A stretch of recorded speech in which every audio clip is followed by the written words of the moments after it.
साथियों नमस्कार। आज एक और महत्वपूर्ण वीडियो के साथ आपके सामने आना पड़ा है। एक ऐसी बात को लेकर जो इन दिनों पूरे देश के लिए बहुत बड़ी चिंता का सबब बना हुआ है।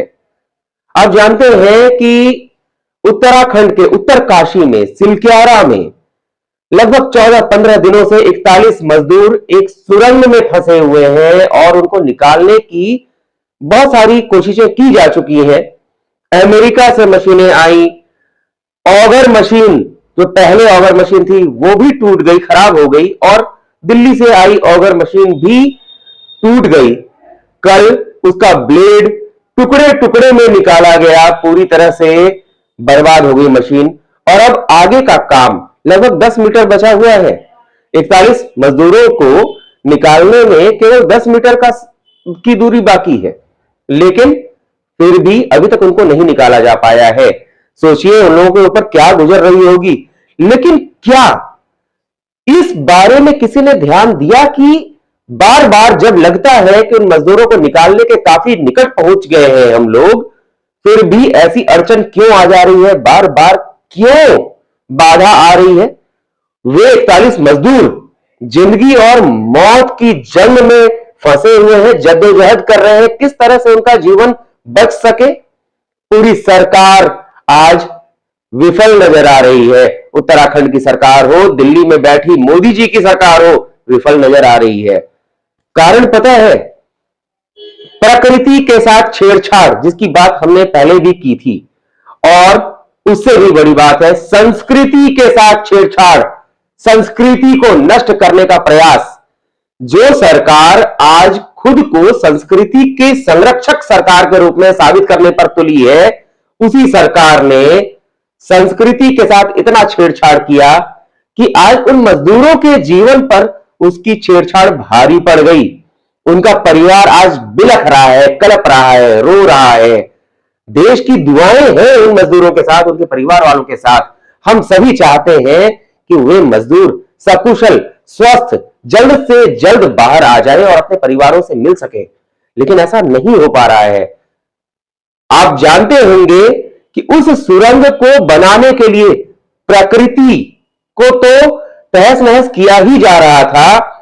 पहाड़, पर्वत, देवता को नष्ट किया जा रहा था। उनके सीने में छेद करके न तो उनसे उसके लिए क्षमा याचना की गई, न माफी मांगा गया, बस छेद करने लगे कि इधर से उधर तक एक आसान और सुगम रास्ता बना दिया जाए मानव के लिए, इंसानों के लिए। लेकिन प्रकृति माता से क्या इसकी अनुमति ली गई? वहां सुरंग जहां बनाया जा रहा था, वहां बाबा बौखनाग देवता का मंदिर था, उसको वहां से हटा दिया गया, उसको हटा दिया गया, संस्कृति को तहस नहस कर दिया गया। जब आप देवी देवताओं को छेड़ते हैं, क्या आप ये मानते हैं कि उनको छेड़कर आप सकुशल रह जाएंगे? गलतियां सरकारों की भुगत रहे हैं गरीब निर्धन मजदूर और उनके परिवार बेबस। क्या करें? आज भी जब ग्रामीणों का दबाव बना तो बाबा बौखनाथ देवता का मंदिर एक और स्थान पर स्थापित करके पूजा अर्चना की गई। लेकिन बस क्या इससे सब कुछ हो जाएगा? प्रकृति से माफी मांगी गई, क्या कुछ नहीं हुआ? बाबा बौखनाथ देवता के आगे रो रो कर, बिलख बिलख कर माफी मांगनी होगी, क्षमा याचना करना होगा। इन मजदूरों की जिंदगी केवल उन मजदूरों की जिंदगी नहीं है, हमारे देश के हर एक एक नागरिक की जिंदगी है।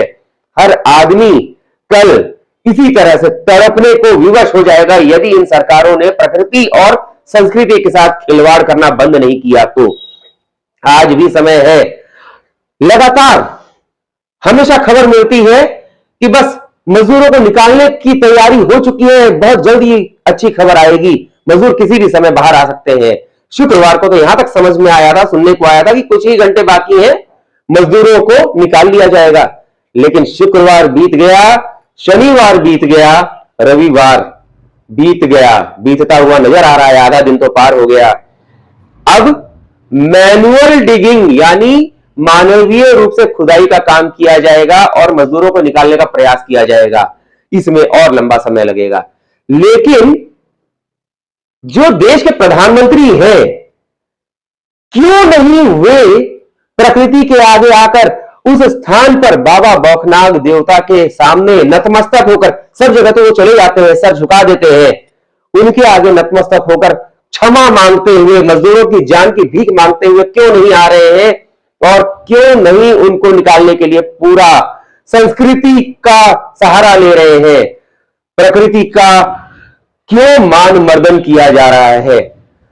प्रकृति माता से माफी मांगते हुए, उनके आगे हाथ जोड़कर, अपनी सनातन संस्कृति की दुहाई देते हुए, जो भूल हुई बाबा बौखनाग देवता के मंदिर को वहां से अलग करने का जो भयंकर भयंकर भूल उन्होंने किया, ये छोटी मोटी बात नहीं है। जो प्रकृति को बचाने के लिए है, संस्कृति को बचाने के लिए है, जो देवी देवता है, जो संरक्षण के लिए लगे हैं, आप उन्हीं को तहस नहस कर देंगे और आप उम्मीद करेंगे कि सब कुछ सकुशल हो। ऐसा कैसे हो सकता है? संभव है कि आपने मशीनों के माध्यम से किसी प्रकार मजदूरों को निकाल भी लिया, परंतु आज उनकी मानसिक स्थिति, उनकी शारीरिक स्थिति जो हो चुकी है, इसका उत्तरदायी कौन है?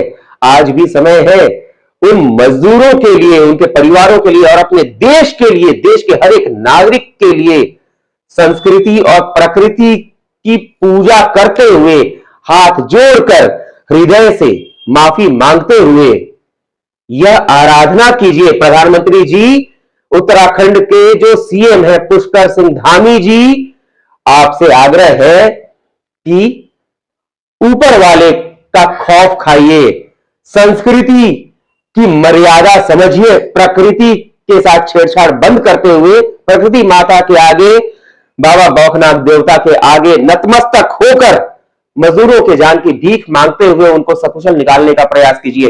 केवल मशीनें ही सब कुछ कर लेंगी ऐसा नहीं है। अगर ऐसा होता तो फिर इंसानों की जरूरत ही क्या होती, आवश्यकता ही क्या होती। आज भी समय है उन मजदूरों को सकुशल निकालना। हम नागरिकों की जो इच्छा है उससे अधिक सरकार का उत्तरदायित्व है, जिसके कारण आज वे जिंदगी और मौत से लड़ रहे हैं। आज इस बात को समझना जरूरी है कि संस्कृति के आगे विज्ञान कुछ भी नहीं है। विज्ञान चाहे जहां भी पहुंच जाए, परंतु संस्कृति का नाश करके, प्रकृति को छेड़कर विज्ञान से कुछ भी हासिल नहीं होगा। विज्ञान के रास्ते पर, केवल यदि विज्ञान के रास्ते पर चलेंगे तो विकास नहीं, विनाश होगा। वही हो रहा है। आज विनाश के रास्ते पर आ गए हैं। अभी भी समय है। प्रकृति से माफी मांगिए, हाथ जोड़कर, नतमस्तक होकर। प्रधानमंत्री जी, आपसे भी आग्रह है, पुष्कर सिंह धामी सीएम और गडकरी जी, आपसे भी, जो जो देश के कर्णधार बने हुए हैं, उन सबसे आग्रह है, संस्कृति को पहचानिए, प्रकृति को पहचानिए। प्रकृति है तो प्रगति है, नहीं तो सब विपत्ति है। इस बात को ध्यान रखिए। संस्कृति के आगे नतमस्तक हो जाइए, सनातन धर्म के आगे नतमस्तक होकर सनातन धर्म की दुहाई देते हुए उन मजदूरों की जान की भीख मांगिए, और तब जाकर पूरी उम्मीद है कि वे मजदूर जल्द से जल्द निकलेंगे और आगे कोई बाधा ना आए, कोई अड़चन ना आए, उन्हें निकालने के रास्ते में कोई रोड़ा ना आए। इस बात की उम्मीद कर सकते हैं। अन्यथा बार बार आप प्रयास कर रहे हैं और प्रयास विफल हो रहा है। जिंदगी मौत की तरफ बढ़ती नजर आ रही है। मात्र आधा किलोमीटर के अंदर 41 मजदूरों का फंसा होना कितना भयावह होगा, उनके ऊपर क्या बीत रही होगी, इस बात की कल्पना तो कीजिए। कल्पना करेंगे तो रूह सिहर जाएगी, आत्मा कांप उठेगी। परंतु आप, प्रधानमंत्री जी, आप हर जगह जा सकते हैं, जाते रहते हैं।